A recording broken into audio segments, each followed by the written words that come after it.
All right, everybody. Hey, welcome to another episode of More Than Chaos. This is episode 2 of season 2, the reboot. So if you're listening in and you heard our last episode with Jason Sniff, that's awesome. I hope you shared it. Hope it was encouraging to you. We've got a good one today. We got our new lead pastor at Eastview Christian Church. That's where we're out of. Normal, Illinois, Bloomington, Illinois, Central Illinois, if you're wondering where that is. And we've got our new lead pastor, Brandon Grant. So what's up, Brandon? How you doing? What's up, Matt? Welcome. Thanks. Yeah, it's good to have you here. Thanks for taking the time. Why did you put me second? Why wasn't I on the first? Because, I don't know. That's a good question. I don't know, because you've got good hair, I guess. Jason, he's got the beard. He's got a good bit. His is a little bit lower. I got more on top. He's got more on the chin. That's right. Okay.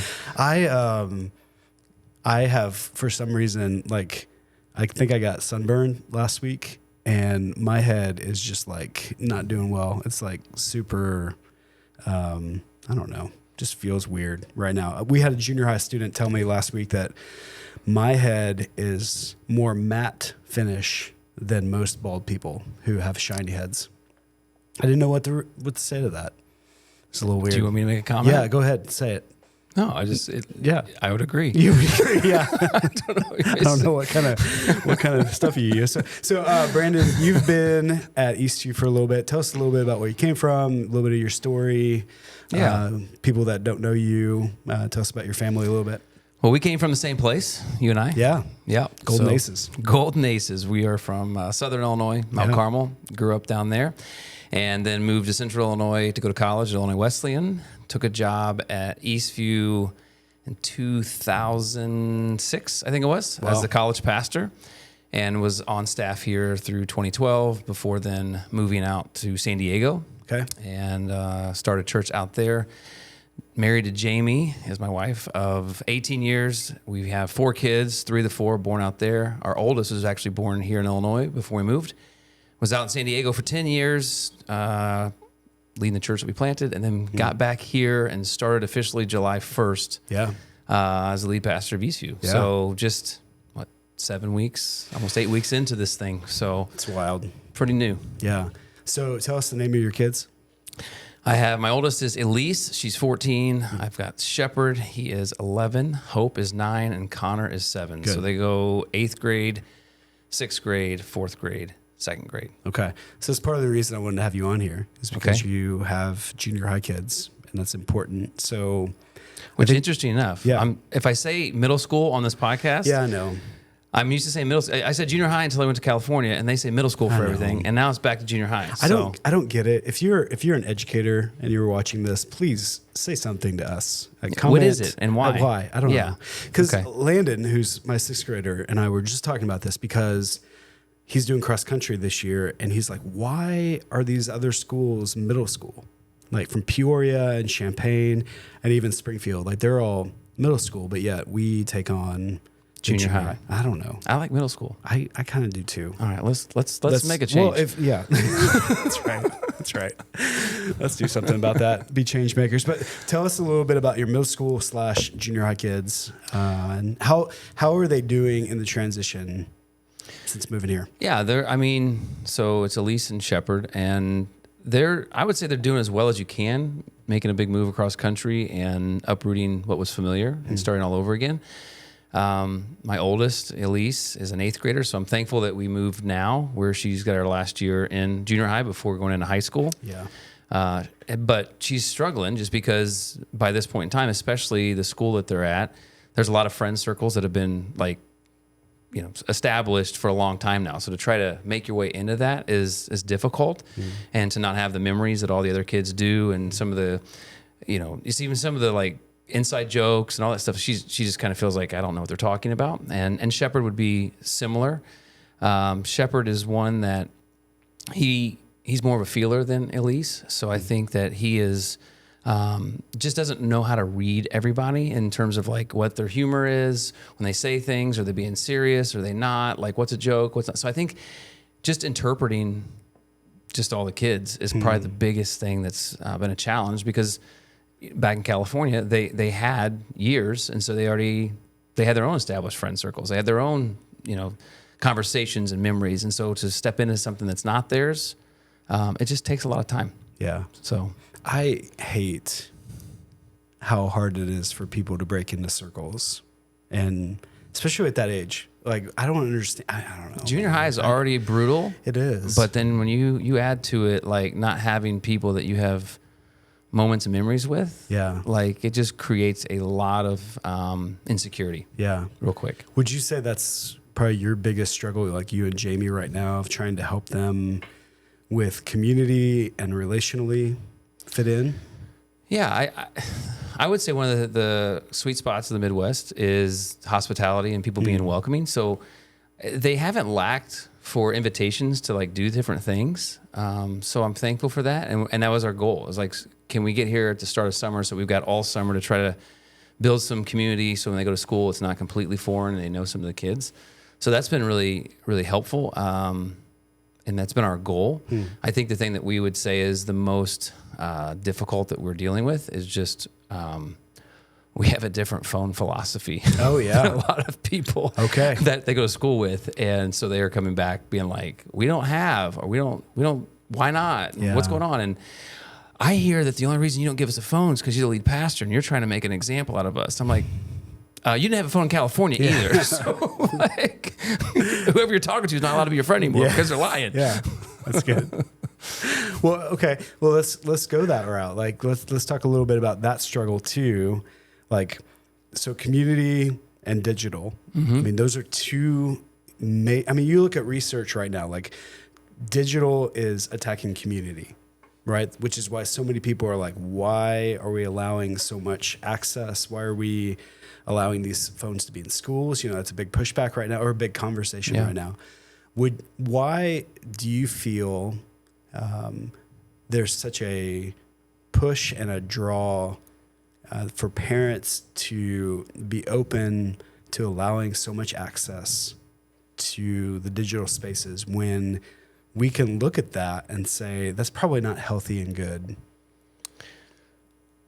Man, you're like going to make me an enemy right on the... No, it's fine because I'm hey, let's do it. Convenience. We weren't even going to talk about this, but you went that way. Convenience. Okay. For the parents. Yeah.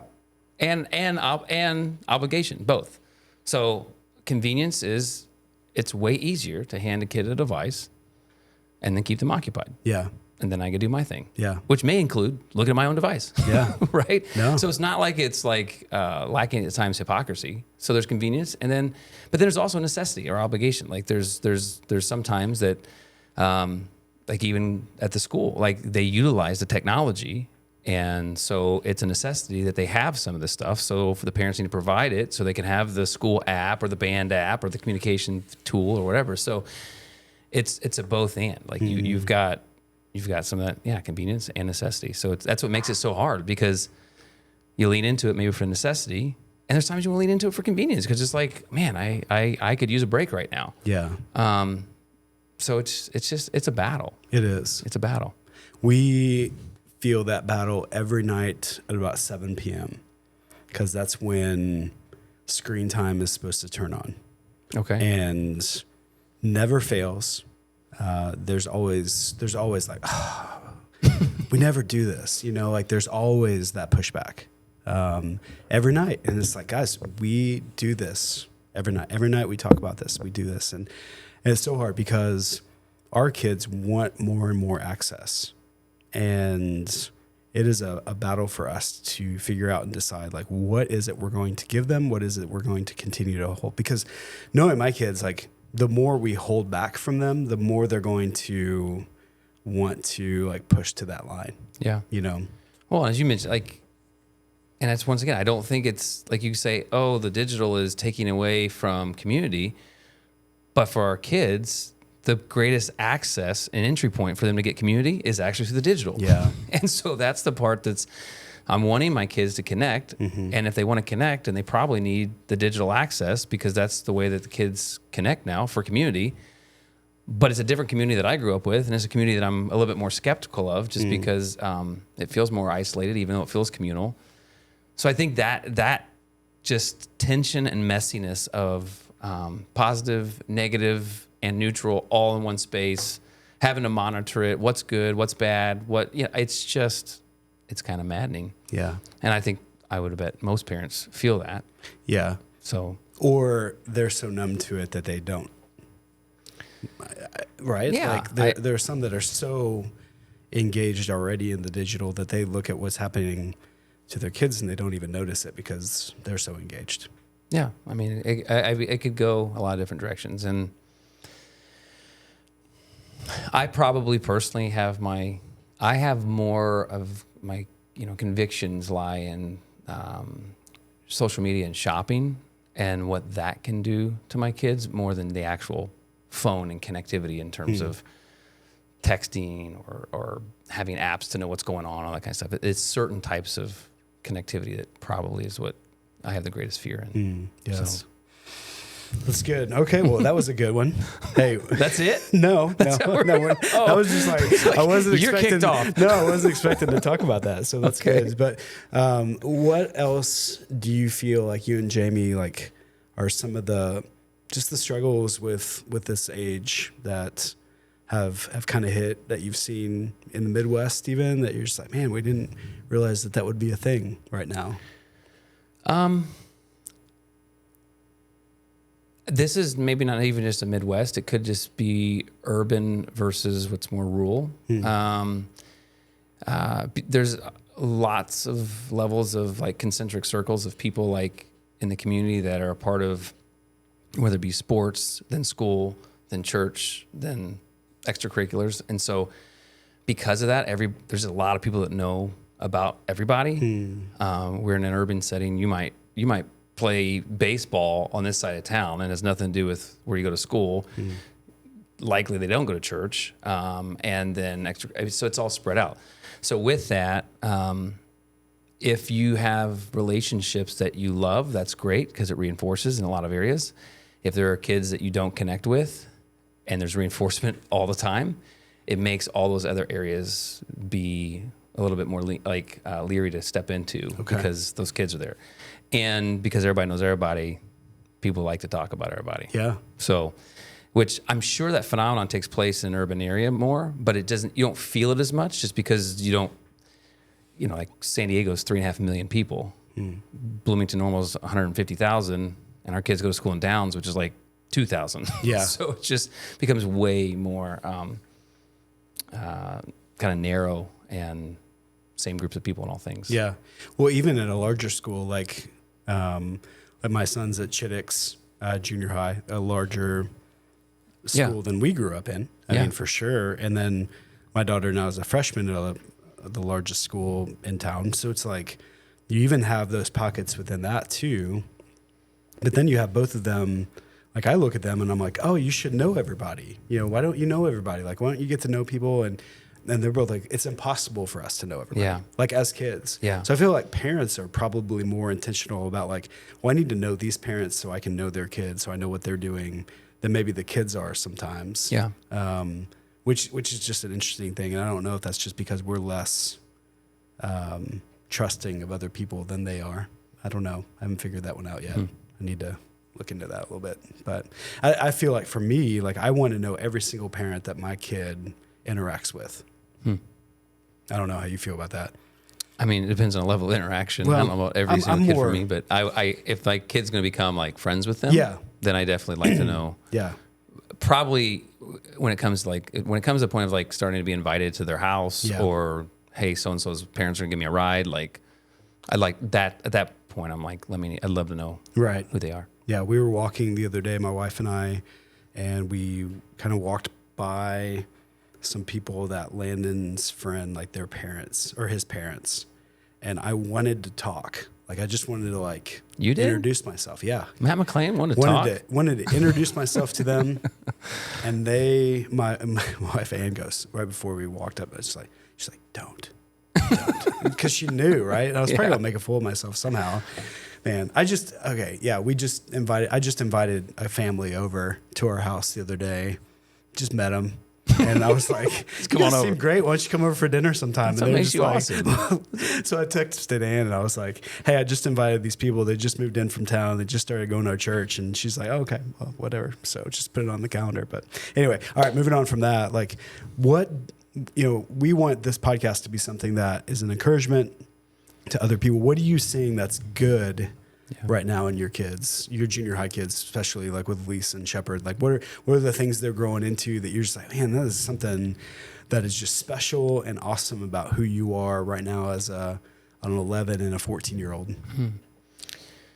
I would say with my daughter, I'm really proud of her secure identity. Okay. Like she's not somebody that, like she's not afraid to create her own boundaries and know when to share, like I need some space or not need some space, or this person may be good for me or not good for me. And she's not cold, but she's just, I watch at home her start to kind of process with us, like, hey, here are these 3 or 4 girls, and like of these girls, I probably know that these 2 really give life, and I think are going to be great examples. And this one, she's been saying stuff about the things that she's doing that their parents don't know, and like so she's sharing with us things that she's seeing that give her like reason to lean in, or kind of just still be friendly, but maybe not like fully engage, just for her own, like, I don't know, she just doesn't want to like get in the situations that she doesn't want to regret.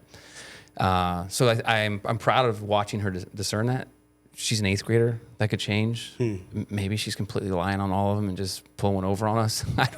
I don't think so, but I love watching her try to like read people, and it goes with who she is. She loves personality tests. She loves like reading books on the Enneagram and the DISC and all stuff. And so sometimes it's like she just reads people. That's how she operates. Yeah. She asked my daughter once like what her Enneagram number was, and she's just like, Rylan was like, I don't even know. Yeah, and I don't know where she got that. Like I find him fascinating, but like she really is fixated on him. Our old next gen pastor loved the Enneagram, and I think that she got her hooked on it. Dove right in. Yeah. Shepherd, I'm proud of Shepherd because he has eyes for the person who doesn't have people around him. Okay. He does a really good job of like seeing the kids that sometimes don't get seen. But what I've noticed is he is now, since he's the new kid, feels like he's not seen and feels very lonely at times. And so I'm watching him try to gravitate with empathy as well as like mutual experience with some other kids at school that may not be a part of the cool crowd, so to speak. And he brought one of the kids over last week, and it's not like he said, "Hey, I'm bringing a kid that doesn't have friends," but he was really intentional to say, "I don't know if he's as connected like I'm not connected, so I'm gonna connect with the people who aren't connected." And so I'm proud of him in the way he's kind of looking out in that direction. Yeah, that's good. So what, as lead pastor, but also as a dad, like, people are listening to this, whether they're sitting in, waiting for pickup from a school, or, getting ready in the morning, getting their house tidy. I don't know what they're doing, but they're listening to this somehow. Like what is something that you would hope for parents of junior high students, middle schoolers, here at Eastview, or anybody that's listening, just like, what's a hope for you? Even you and Jamie, like when you think about parents, when you think about people that we have here, like what is a hope that you have for them, that can maybe encourage them, keep them going? Yeah. I guess my hope and encouragement, and I hope it's not, I hope it's not off, but I guess my encouragement is like, they still want you and need you a lot, even if it feels like they say they don't. Yeah, that's good. They even if their face is buried in that phone, even if they still need and want you, and not to like give in to what either be verbal or nonverbal cues that you say, oh, they don't, and I'll go do something else. Like, keep fighting to spend quality time with them, because I think deep down they really do yearn for it, and to know that you're still there. Yeah. No, that's good. I mean, that's kind of the theme of this podcast, is that being a parent of a middle school, junior higher, I'm going to keep going back to that. Being a parent of that age group, that phase is chaotic, but there's so much more to that. And that's one of those things. It's like, we can't give up on them and think that they want separation from us just because maybe we feel it. I've noticed a lot of times with my son is he doesn't always know how to communicate that he wants more. And I need to be able to be the adult and step into that space and be like, no, he does. Yeah. How do I figure out how to do this? Yeah. I think one of the things we're adjusting to with Jamie and I is we've been cognizant about this in the past, but even in moving here and trying to connect with lots of people ourselves, or even me trying to familiarize myself with a new job that has a lot more, I would say responsibility or just learning curves. It takes me being on my phone a lot and Jamie in terms of connecting with people. And every time I'm around my kids and do that, my eyes are down, so I don't see the ways that they may tell me, I want your attention. Yeah. And so Jamie and I are trying to, at times, be able to speak into each other's lives, say, hey, put your eyes up a little bit. Yeah. And that's hard because you're also wanting to connect and do well at a new place and all that stuff too. But I think that the more you can work as a team, as parents, and be able to speak into those things when you see that from each other, just keep your eyes up. Yeah. That's kind of our line. Keep your eyes up. That's good. So you can see each other. All right. Well, good, man. Well, thanks for being here. Thanks for doing this. Appreciate it. So I had a great time. Maybe I can come back sometime. Hey, let's do it. So to all of you out there, thanks for watching. Thanks for listening. Would love for you to subscribe. Would you love for you to share this, whatever it looks like on Spotify, YouTube, and Apple Podcasts. That would be helpful. And if you're in Central Illinois and you don't have a place to go to church, would love for you to come by Eastview sometimes. We have a Bloomington campus. We have a Normal campus, and would love for you to come and hang out with us and worship with us and hear about what Jesus has for your life and this world. And you didn't tell me to say this. If you're a parent of a junior higher, you will be unbelievably blessed to have this guy be your kid's junior high pastor, unequivocally. Well, thanks. Yeah. Appreciate that. This podcast is sponsored by Brandon Grant. After that one, it's almost like I feel like I need to give him a shout out. This is sponsored by butt kissing. No. That's right. All right, can you say that? Well, it's a junior high podcast. Okay. So I'm surprised we didn't say worse. So, okay. Hey, we love you guys. Thanks for watching. All right. That was good. Buttkissing.com is on.